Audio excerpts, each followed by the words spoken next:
He's extremely one-dimensional for a GOAT. I mean, it's just kickboxing. It's just stand-up. There's no groundwork. There's never been a takedown. There's never a defense of a submission. There's never been a submission thrown up, and he just might be the GOAT. In the world of mixed martial arts, debates about who deserves the title of the greatest of all time, or GOAT, are as heated as the fights themselves. Recently, Chael Sonnen stirred the pot by claiming that Alex Pereira should be considered as the greatest fighter in MMA history. While Pereira's achievements are undeniably impressive, this assertion raises eyebrows and invites scrutiny. In this video, we'll dive into the arguments against Pereira's GOAT status, exploring the criteria that define greatness in the sport. We'll unpack why many fans and analysts believe Sonnen may be overlooking key factors. Stick around as we dissect this controversial claim and shed light on the complexities of the GOAT debate. Understanding the GOAT debate. Being considered the greatest of all time, or GOAT, in MMA is a title that carries immense weight and significance. Several criteria are typically considered to evaluate greatness, including a fighter's skill set, fight IQ, and adaptability in the cage.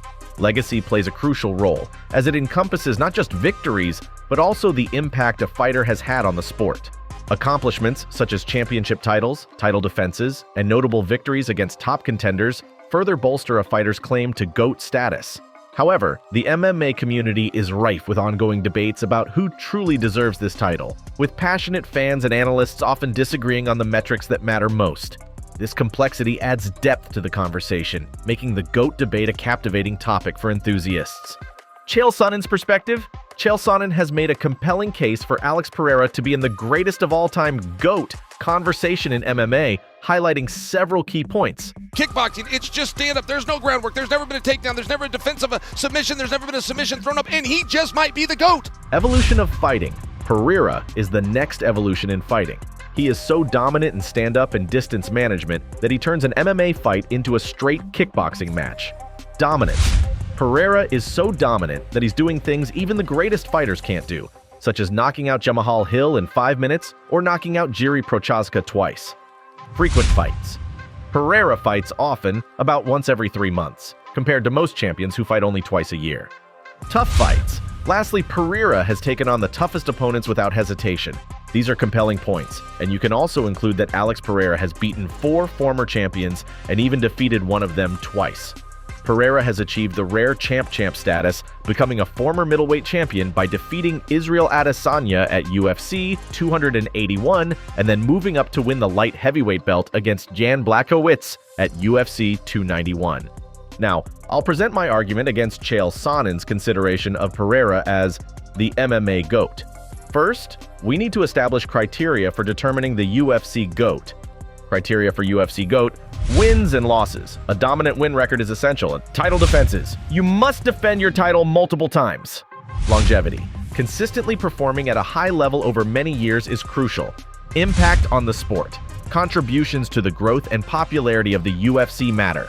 Fan and media recognition. Public and critical acclaim is important. Invincibility. Every potential GOAT has displayed an air of invincibility. GOAT moments. Every UFC GOAT has delivered defining moments in fights, whether through resilience, dominance, or sheer skill. Wins and losses. Alex Pereira has a record of 12-2. He has made a significant impact in MMA, capturing the UFC middleweight championship and showcasing his striking skills with notable victories over fighters like Israel Adesanya and Sean Strickland. Title run? Pereira has 4 title defenses. First defense against Jiří Procházka at UFC 295, where he knocked out Jiří 4 minutes into the second round. Second defense against Jamahal Hill at UFC 300, where he knocked out Hill at 3:14 in the first round. Third defense against Jiří Procházka at UFC 303, knocking him out 13 seconds into the second round. Fourth defense against Khalil Roundtree Jr. at UFC 307, where he knocked out Roundtree at 4:32 in the 4th round. Longevity. Pereira has been in the UFC for almost 3 years and has fought 10 times, 5 in the middleweight division and 5 in the light heavyweight division. His notable fights include victories over Khalil Roundtree Jr., UFC 307, Jamahal Hill, UFC 300, Jiří Procházka, UFC 295, Jan Blachowicz, UFC 291, Israel Adesanya, UFC 287, and UFC 281. This one is gonna be fun. Oh, jeez. Now look at these body shots. Huge right left at the end of the round. He's wild. Sean Strickland, UFC 279. Impact on the sport. Pereira has significantly contributed to the UFC's popularity by headlining major events like UFC 300 and delivering countless knockouts, earning multiple Performance of the Night bonuses. And John, honestly, that's what I was speaking to with all the clinch and the grab. Oh, my goodness! Why a level change or a shot on Pereira would be good because he's. Oh! That's That's it. That's why. what I'm talking about. His knockouts of Israel Adesanya at UFC 281, Here's that left hook. Here to go. Oh, and now a right. Adesanya's on all the way. It's 2-1. Pereira trying to close the show. That'll do it. and Khalil Roundtree at UFC 307 have been highlighted on ESPN, drawing new fans to the sport. Fan and media recognition, Pereira's dominant run through the light heavyweight division and his stoic demeanor, paired with his coined phrase, "charma," have built him a strong fan following. His 10 knockouts in 12 fights have earned him critical acclaim from both fans and media. Invincibility. Pereira certainly has an air of invincibility. You hear it from various MMA analysts and even referees.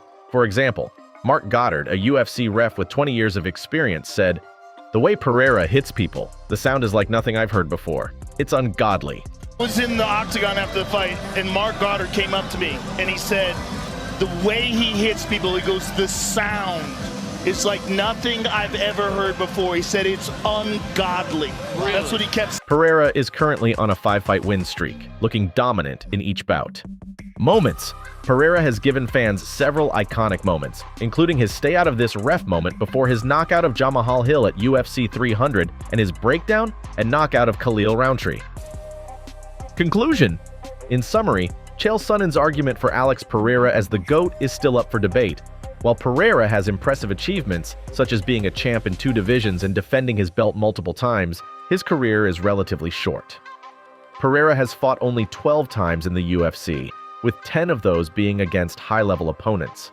However, none of his opponents have been top-tier wrestlers, which some believe could be his kryptonite. Whether Pereira's dominance is a sign of a future GOAT campaign or just a moment before he faces a new challenge remains to be seen. Time will tell. It's essential to consider multiple perspectives on greatness, as the criteria for the GOAT title are subjective and multifaceted. We encourage you to reflect on these discussions and form your own opinions about what defines greatness in MMA.